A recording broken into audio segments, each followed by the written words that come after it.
Thank you both for joining, and everyone else. I'm super excited for our little coffee chat series that we are starting off. Today we have Devon from Noise Art Magazine and Jade from Backward Noise. Noise Art Magazine is a digital showcase that highlights the personalities and works of college artists and musicians in New York. They also feature weekly gallery and concert reviews. Some background on them. Devon started this, who's a current prep student, and just as an effort to bridge the gap between the gallery scene and emergent artists. And then we also have Backward Noise, which is an Orlando-based digital publication dedicated to creators. They cover art, music, from garage shows to sold-out venues. Founded in the May of last year by photographer, videographer, and concert junkie Jade, Backward Noise has established itself as a publication that values the voices behind it, which are the artists that make it all happen. So today they're just going to be talking about kind of their start and everything about their magazines and running their publications. So if you guys just want to briefly introduce yourselves and kind of talk a little bit about how you got started and what inspired you to start your magazines. Jade, do you want to go first? Yeah, sure. I mean, I can take it away. Hey everybody, my name's Jade, and I am the founding editor-in-chief of Backward Noise. I kind of started all of this as my project for my senior year of high school. I mean, I was in my English class, and we were assigned this project since we were in quarantine. That was just last year. We were assigned this project, and the only guideline that we had was that we had to learn something. So I've always been super passionate about journalism. I started concert photography in around 10th grade, my high school year.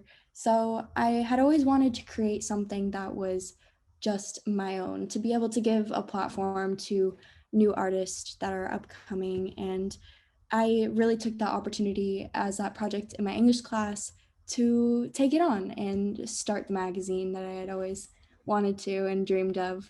So now here we are.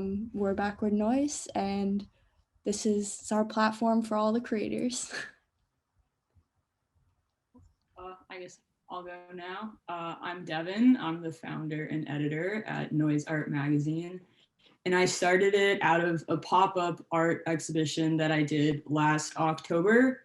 And I wanted to create something after that that was a little bit more permanent and could reach a larger audience. And I'm also a musician, and I found that a lot of artists are also musicians and vice versa, and that musicians and artists operate within the same communities. So I wanted to do something that was inclusive of both of those fields. So then I created the magazine after that. And I also wanted to help different people that go to different colleges be able to know what other people were creating, because I think that there's so much creativity going on right now at the college level, and just being able to share it and being able to know what other people that are doing in your field is awesome. Yeah, definitely. I've definitely, even just going to a community college in my little hometown, I've run into like a ton of people that are artists, musicians, and photographers, videographers, everything of the sorts. And it's incredible to really like connect with your community. I think it's really important to give a platform to those college scenes that are up and coming. And they're really good too. It's the music quality and the art quality is just a next level, and I think it definitely deserves its own platform. And these are going to be the artists, and these are going to be the musicians that are going to be in 10 years from now what other kids our age now are going to look up to and say, oh, I want to be a musician like that person, or oh, I want my art to look like that artist. Yeah, absolutely. I think that passion that artists have at such an early stage in their work is unlike anything else, because you really get the most raw art, the most raw music when people are just doing it because it's what they love, and they're trying to kickstart their career, and they're gonna put their all into what they have. And especially with Backward Noise, I have always felt that we want to give a platform specifically to those people to share what they want to share with the world, because it really is incredible. Yeah, Unlike it. I think that through the interviews that I've done, so many people started showing creativity when at a younger age, started trying to be musical or started being artistic and having that form of expression from such an early age. And to be able to see how that's been able to grow as people have gotten older and how that's changed and evolved is a really kind of beautiful thing to see how you can tell so much from someone how their music is and like how they exhibit themselves through their art. Yeah, definitely. One of the features that we actually just had on Backward Noise, we published a little feature with Cassidy Lewis today. And I remember when I was on the interview with her, she was telling me how she started writing songs at just 9 years old, which I thought was absolutely incredible that she could be so passionate about something like that from such a young age and even be able to grow it into a career so early on. I mean, she's only like 21 years old and she's already like killing it in the music scene, you know? I thought that was just absolutely mind-blowing. Yeah, I think in order to be in these fields, you have to have a creativity that's on and a passion that's on just like a different level, because these are really passion fueled jobs and areas, and they come really from self motivation and self exploration. So I think that there's another level that other fields and other jobs don't have to match being an artist or being a musician. Yeah, definitely. And even like on a personal level, I've always felt that like I always just want to try new things. Any new form of art that there possibly is, I always want to try it. So, really, when it came down to starting the magazine, I had just wanted to dive headfirst into the editorial side of things and doing graphic design for issues and working with platforms like InDesign with Adobe and all of those sorts of things. And when it comes down to writing features and like curating content, I really just wanted to take on like every sort of artistic role that I could even think of, because you know, I really do feel that passion, and it's really inspiring just to kind of learn new things. Yeah, it's definitely been a learning process for me, and how to set it up, how to run a website, how to do social media handles, how to stay on top of a schedule and release interviews and reviews. And I also wanted to bring being able to find new things to artists that go to schools in New York, because I found that a big reason why students chose to live in a city like New York and attend art school was for the gallery scene and for the museums. But I found out that going through art school, unless it's assigned to go to a specific exhibition or see a specific museum show, not a lot of people know what's out there. So I wanted to start a platform that they could see a show on the magazine and say, hey, I want to check that out. And I wanted to have not just paintings, but other exhibitions that was photography or something, so they could explore on their personal level. Say, oh, I really like this photography show. Maybe I want to incorporate this in art. Yeah, definitely. So, do you actually like host events for the magazine, or do you just like focus on like promoting other events and galleries that just like pop up in New York? Yeah, so before lockdown, I actually had another pop-up planned for April. But I've just at the moment been covering other art shows and other music bands that I like. But going forward, I do want to have other shows that I do through the magazine and other live stream shows. I'm planning to have a live stream music festival in March. So that's something that I'm looking forward to doing. And I want to start again. I did this before winter break because I'm kind of on the school system, school calendar, where I would have a monthly theme and then people would submit art based on that. And then I'd have a contest and a winner. And then I'd make t-shirts from the winning design and then send some of the profits to a specific donation, like charity. That's Do absolutely you incredible. do you do events? I would absolutely love to, but sadly, because of COVID and everything, I actually just started the magazine over quarantine.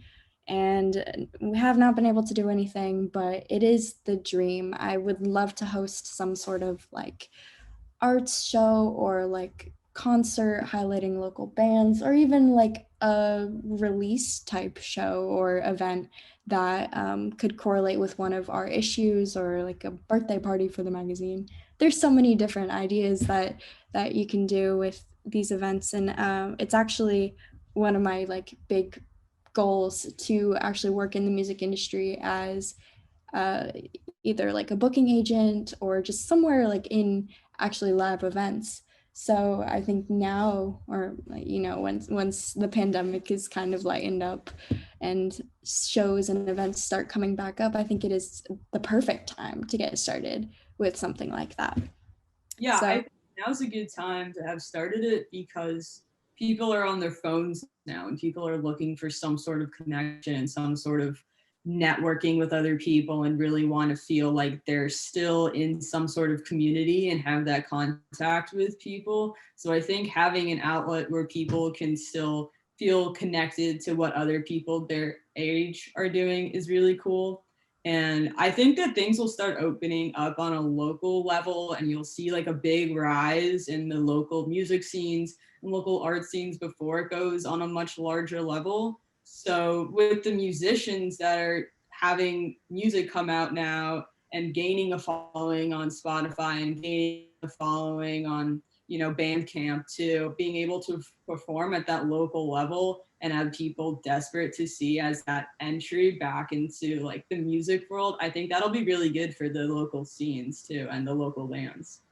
yeah, and I've also really noticed that press has been booming, like even more than ever now that, there's not as so many galleries happening, there's not so many concerts happening. So artists are turning to publications and the internet really to gain publicity for themselves, because it really does allow them to express themselves and their artwork on a different level than they usually would. And I've even seen like such a rise in like live stream shows and bands that are doing complete full productions just on their own with whatever equipment that they have. And it is incredibly inspiring. And it has always been like my passion to just push their work as far as I can, just promote, promote, promote. That's how I feel about all of these things. It's so fun. Yeah, and live stream too definitely opened up a whole other amount of people that can see it, because you're not confined just to that venue space, but you can have a live stream and have infinite amount of people possibly tune in to see this band, and they can have that much more of a reach. And also it makes being able to see bands that you like that much more accessible. So I think that a positive that's coming out of COVID is that a lot of things are becoming more accessible, and a lot of people that are creative are looking for new ways to share their creativity with the larger audience. So I think it'll benefit a lot of people going forward, having all these live streams. And also people are putting galleries online and having virtual exhibitions. So it's not the same, obviously, as seeing it in person and experiencing the music live. But I think for people that don't have that option, it's a great resource to have. Yeah, and it's definitely really innovative too. Like you said, that so many people are finding different ways to create that you wouldn't have ever thought of before. Like I remember at the beginning of the pandemic when everything kind of first shut down, I literally saw this Minecraft music festival, and it was so cool because they literally built a whole entire world on Minecraft that had stages, it had light productions, and it like linked up with a Discord chat that actually had these like live performances from artists, and it was hilarious because they were just in there on their characters like jumping around on the stage, and there were even like art exhibits in there and merch booths, and it was absolutely incredible because that was something I would never ever ever think to do. But since of course we were kind of pushed into lockdown and even going a little bit crazy, like not even knowing what to do with our art, and all of these wonderful things came out of that. Yeah, I think that just people being so resilient is really inspiring and how people adapt and how they're still able to do what makes them creative and do what they need in order to feel that self-fulfillment. And it's really cool that a lot of people that have big companies are also moving to that online platform. I know that like Complex Land, like this big sneaker event, was doing things virtually. So you'd have an avatar and go through the venue. So I think that it's great going forward to have things move into this virtual space. Yeah, definitely. I can definitely agree with that. Yeah, I think that something that I kind of have run into is that there's so much possibilities that it's kind of narrowing down what you want to do and what you want to spend your time on. Because with music and art and trying to get publication out there, there's like literally infinite ways that you can go about that. So I think a hurdle that I had to overcome in the beginning was figuring out which direction I actually wanted to take and what I wanted to go in. Yeah, I definitely agree with that. One thing that I actually really faced with that at the very beginning was that struggle over whether I wanted to do issues or did I want to have a website. And I actually ended up going with issues like right at first and creating like these actual digital magazines that you could flip through. And that's what I did for my senior year project. And I did that for the first two releases that we had. We had two issues come out at first. And then I just realized that it just wasn't doing it. Like it wasn't working. And I thought that people would probably want to see more consistent content because, you know, everybody's on their phones, everybody's on their laptops, and they want to be like constantly engaged. And you see that with all these social media apps, you see it with just like these publications that are blowing up.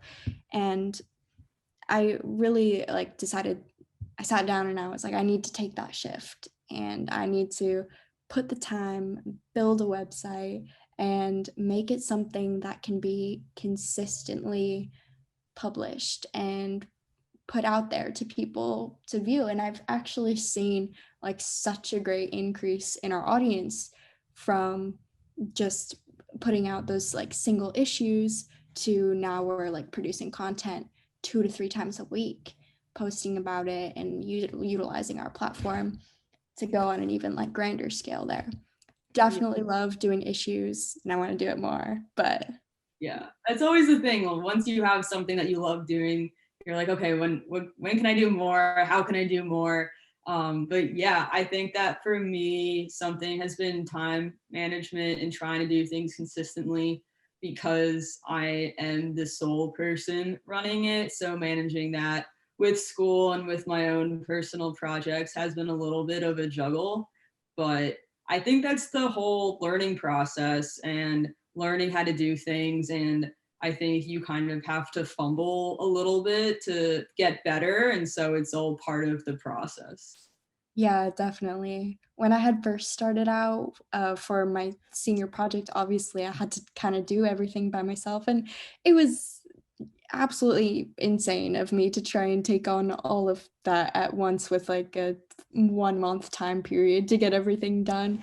So I was like on it. I was doing interviews over Zoom, like every other day. And then I went and I was writing the articles. I learned graphic design in like 2 days to try and put together brief graphic design, but to try to put together this issue on InDesign. And luckily I had a little bit of experience with that before. And I was so overwhelmed. And I definitely felt that stress of time management when I was first starting it out. And once I got into issue 2, I was like, I can't do this by myself anymore. And I took on a few team members and now we've grown to like almost 20 team members, I think, across 3 different departments of music curation, writing, and photography. And it has been such a great experience to grow our team and be able to work with new people that are also passionate about the same thing, you know? Yeah, well, congrats for having that amount of people. That's awesome. Thank you so much. That means so much. Yeah, that's awesome. So do you do you like oversee everything, or do you have someone that you work in tandem with to oversee things? Yeah, so I do have like an editorial team, so say, but I pretty much oversee everything that goes on. I work really close with our public relations manager, who is one of my best friends for years now, and she hopped on the project with me. So shout out to Haley. She's not here, but she would be if she could. I know she would.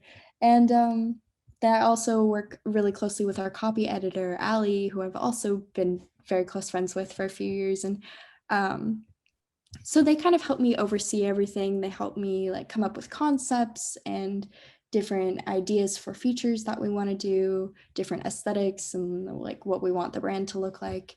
And on top of that, I do have team leads for every department. So um, over music curation, photography, and writing, there is a head of each team. So I work really closely with them to try and like manage assignments and everything, because a lot of my time actually goes into like editing works that get submitted, and then actually running our partially running our social media with Haley, and then publishing everything to our website.